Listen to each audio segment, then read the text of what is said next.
एक उच्च पदस्थ अधिकारी ने कैसा रहना चाहिए? एक उच्च पदस्थ अधिकारी ने कैसा बोलना चाहिए?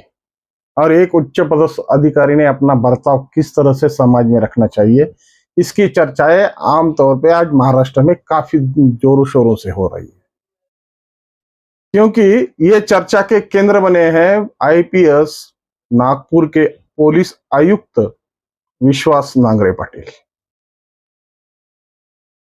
इस घटना को और इस परिस्थिति को जिस तरह से नांगरे पाटिल ने सामने रखा है और जिस तरह से भारत की मूल भूमिका और भारत की मूल आशा जिस पर आधारित है, वैसे एक कार्यक्रम में जो राष्ट्रीय स्वयंसेवक संघ के नाम से एक सकल हिंदू समाज का एक सम्मेलन था, और इस सम्मेलन के लिए प्रमुख अतिथि के रूप में विश्वास नांगरे पाटिल को बुलाया गया।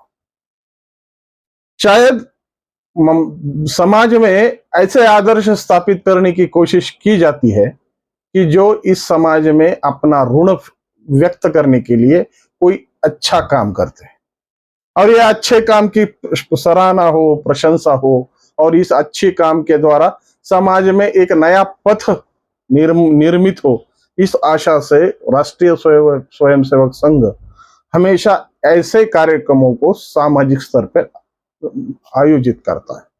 लेकिन कुछ लोगों को ये मिर्ची इस तरह से लग गई कि सामाजिक स्तर का यह विषय किस तरह से बखेड़े का विषय होकर आज इसकी चर्चाएं महाराष्ट्र के गलियारों में जोरों शोरों से शुरू है। जैसे लिब्रांडुओं को यह मिर्ची लग गई है, जैसे विरोधी नेताओं को इस बारे में एक नया मुद्दा मिल गया है, और यह मुद्दे के कारण जिस तरह से वातावरण गर्म करना, जिस तरह से इस घटना का माखौल उड़ाना और इस घटना पे अपने विचारों को अभिव्यक्त करके नांगरे पाटिल ने आज तक किए हुए कामों पर किस तरह से पानी फेरना, इसकी कसरत आज जोरों शोरों से शुरू है।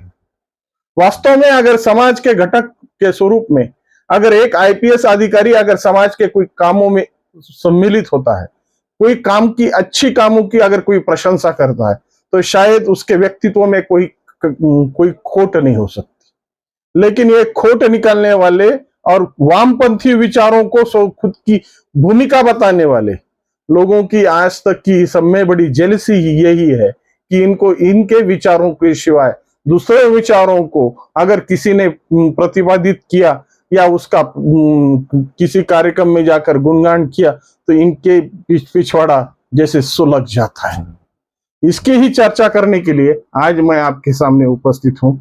नमस्ते मित्रों, मैं राजेश दुबे, राष्ट्र संवाद में आपका स्वागत है।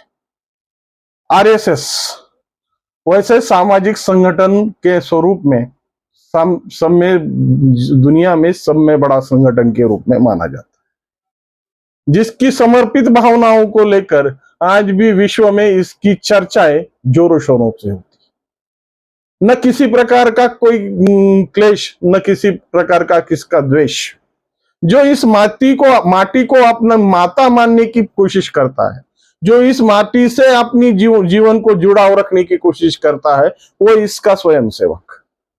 मात्र इसके बारे में अगर किसी ने अच्छी बातें कहने की कोशिश की या किसी प्रकार से इसकी प्रशंसा कहीं आम सामाजिक स्तरों पर होने की प्रयास हुआ, तो लिब्रांडू यानी कि वामपंथी और जिस तरह से विरोधी पक्ष कि जिनकी कोई आधार न कोई आधार है, न कोई विचार है, केवल स्वार्थ ही इनका सब में बड़ा विचार है, ऐसे लोगों को हमेशा मिर्ची लगती है। और ऐसी ही मिर्ची लगाने का काम विश्वास नांगरे पाटिल ने आज जिस तरह से नागपुर में किया, उसके कारण अच्छा खासा बखेड़ा शुरू हो गया। तुलनाएं होने लगी, कामों की चर्चाएं होने लगी, कामों की स्पर्धाएं होने लगी, और यही स्पर्धा जिस तरह से आज सामाजिक स्तर पर होने की उम्मीद रखी जाती, क्योंकि राष्ट्रीय स्वयंसेवक संघ का मंच किसी आम लोगों के लिए मंच नहीं है, किसी आरे गहरे नत्थु खैरे के लिए कोई निमंत्रण नहीं भेजा जाता। यहाँ पे निमंत्रित होने के लिए आप में कोई तो भी अच्छी गुणवत्ता होनी चाहिए, अच्छी क्वालिटी होनी चाहिए, राष्ट्रनिष्ठा के बारे में आपके मन में अच्छे विचार होने चाहिए।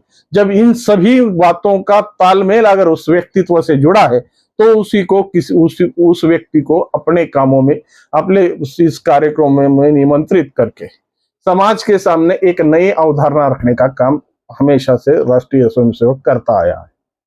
वास्तव में विश्वास नांगरे पाटिल जो यूथ के आइकॉन है, जो एक यूथ के आइडियल है, जिन्होंने अपने विपन्न परिस्थितियों में भी अपनी सामाजिक परिस्थितियों को किस तरह से जोड़ा, अपनी मालिया हालत खराब रहते हुए भी जिस तरह से उन्होंने अपने प्रयासों के द्वारा अपनी उच्च पदस्थ अधिकारी की जो कुर्सी पाई है, जो हासिल की है, उसकी सराहना करने के लिए कोई शब्द कम नहीं। हर समय ऐसे व्यक्तित्वों को खोजा जाता है, ऐसे व्यक्तित्वों को पटल पे रखा जाता है जिनमें अपनी काम करने की स्वयं सिद्धता हो। मात्र जिस विपक्ष के बारे में मन में हमेशा खोट की नियत है, हमेशा इनकी मन में एक जेलसी बसी हुई है।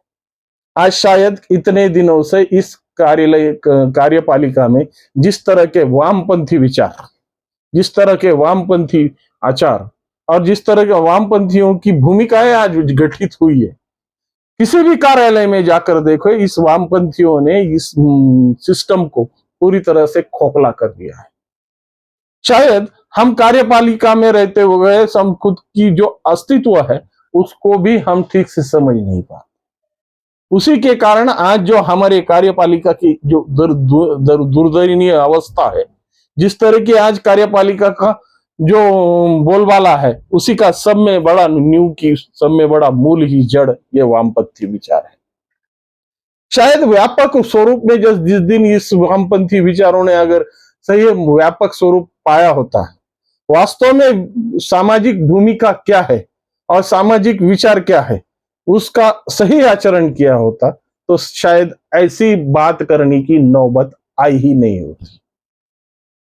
देश में अगर सही में खंगाला जाए और देश में सही में अगर इस सेक्युलरिज्म की एक पट्टी लगाई जाए तो इसमें कितने लोग पास होंगे ना, इसकी कोई गारंटी नहीं दे सकता। क्योंकि आज की परिस्थिति और कार्यालयीन परिस्थिति, ये दोनों में इतना ये जुड़ाव बना हुआ है। आज हर एक आदमी अपनी अभिव्यक्ति, अपनी परिस्थिति और अपनी धार्मिक स्वतंत्रता के लिए पूरी तरह से आजाद है। फिर भी शायद किसी हिंदू ने अगर इस प्रकार का कोई काम किया तो उसके लिए बड़ा बखेड़ा, और अन्य धर्मियों ने, मैं नाम नहीं लेना चाहता, अन्य धर्मियों ने अगर इसका कोई अनुकरण किया तो ये सब में बड़ा समाजवाद है। वास्तव में आज सही तरह से अगर हम हर कार्यालय के हर कुर्सी पर बैठे हुए आदमी की अगर सही से समीक्षा की जाए, उसके आचार और विचारों को सही तरह से परखा जाए, तो आधे से ज्यादा आतंकवादी तो हमें इस कुर्सियों पे मिलेंगे। कोई वामपंथ का आचार आतंकवादी है, कोई खुद की भूमिका का आतंकवादी है, कोई किस तरह से आतंकवादी है। सही तरह से देश की निष्ठा को और देश की प्रतिष्ठा को संभालने वाले दायित्व आज इस कुर्सी पे दिखाई नहीं देते। आधे से ज्यादा कुर्सियों में यही सब में बड़ा पीड़ा छुपी है। और ऐसे पीड़ा के समय अगर कोई अधिकारी अपना अच्छी कर्तृत्व को सामने लाने की कोशिश करता, अच्छे विचारों को प्रेरित करने की कोशिश करता है, किसी समाज के अच्छे संगठन के द्वारा आयोजित कार्यक्रम में अतिथि के रूप में जाता है, तो फिर इनको मिर्ची क्यों? शायद बहुत से राजनेताओं के नाम मैं लेना नहीं चाहता, क्योंकि इनके नाम लेने पर ही सब में बड़ा बखेड़ा है। क्योंकि इनकी विचारों की भूमिका किधर है, ये किस तरह से बात करेंगे, इसकी कोई संभावना नहीं। अवसरवाद ही इनका सब में बड़ा कैपिटल है। जिस तरह की भूमिका मिली उस तरह की वो बातें कही, ऐसी इनकी व्यक्तित्व की छवि बन चुकी है। इस कारण इनके नाम लेकर काहे को पोखेड़ा करना, क्योंकि जो सामाजिक स्तर पर जो सामाजिक विचारों को, जो सामाजिक परिस्थितियों को समझने वाला व्यक्तित्व होता है, उसी को बखेड़े में कोई इंटरेस्ट नहीं होता। वो विचारों को प्रेरित रखता है, और विचार जो देश के हित रक्षा के लिए हो, देश के विकास के लिए हो, देश के संरक्षण के लिए हो, और देश में के आत्मसम्मान के लिए हो, तो उस विचारों को का द्वेष कौन करेगा। शायद ऐसा ही कोई मूर्ख मिलेगा कि जो अपने हाथ से अपने पैर पर पत्थर मार ले। शायद विश्वास नांगरे पाटिल ने इस कार्यक्रम में जाकर कोई गलती नहीं की। अपने विचारों को प्रतिपादन करने का हर एक का अधिकार है। जैसा सीजीआई के कार्यक्रम में जब मोदी जी गणपति पूजन के लिए गए, उस समय भी बड़ा बखेड़ा हुआ। क्यों बखेड़ा? क्योंकि प्रधानमंत्री सीजीआई के घर में गणपति पूजन के लिए गए। अरे उसकी धार्मिक आस्था है, उसका विचार है, उसकी परिस्थिति है, वो जो परिस्थिति को मानेगा उस परिस्थिति के हिसाब से बर्ताव करेगा। आपके पेट में क्यों दुख रहा है?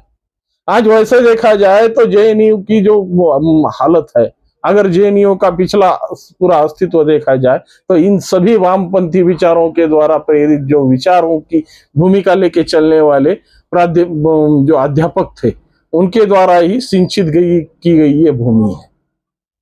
और इस तरह की भूमिकाओं को हमेशा प्रतिपाद्य कर सामाजिक भूमिका को हमेशा अलग थलग करने की कोशिश की जाती है।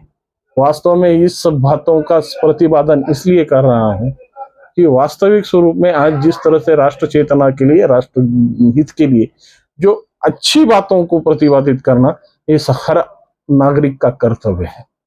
पहले वो नागरिक है, बाद में अधिकारी है, बाद में वो चाहे किसी प्रकार का विचारक हो, लेकिन एक हर नागरिक को एक अच्छे विचारों को प्रतिपादित करने के लिए कोई रोक टोक नहीं लगा सकता।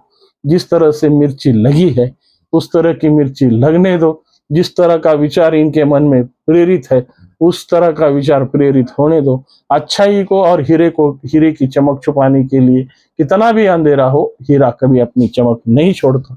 उसी तरह से नांगरे पाटिल ने जो अपना विचार का प्रतिपादन किया और सामाजिक स्तर पर जो एक नए अध्याय को जोड़ने की कोशिश की, इसकी सराहना करना हमारा परम कर्तव्य है। शायद ही कोई ऐसा नतभ्रष्ट होगा कि जिसको इस विचारों से अपना स्वीकार करना इसके लिए सब में बड़ी कसौटी होगी। शायद राजनीति के पतन के लिए ये इनका विरोध करना एक राजकीय व्यवस्था हो सकती है, लेकिन सामाजिक पटल पर जिस तरह के विचारों को प्रतिपादित कर सामाजिक स्तर को बढ़ाना चाहिए, उसी के लिए नांगरे पाटिल ने जो विचार रखे, सही अर्थ में वो समाज के लिए एक प्रेरणादायी है। और इसके बारे में अगर आपके मन में कोई सुझाव हो तो निश्चित स्वरूप से कमेंट के माध्यम से समझाइए, और वीडियो अच्छा लगा होगा तो लाइक, शेयर और सब्सक्राइब करके मनोबल बढ़ाइए।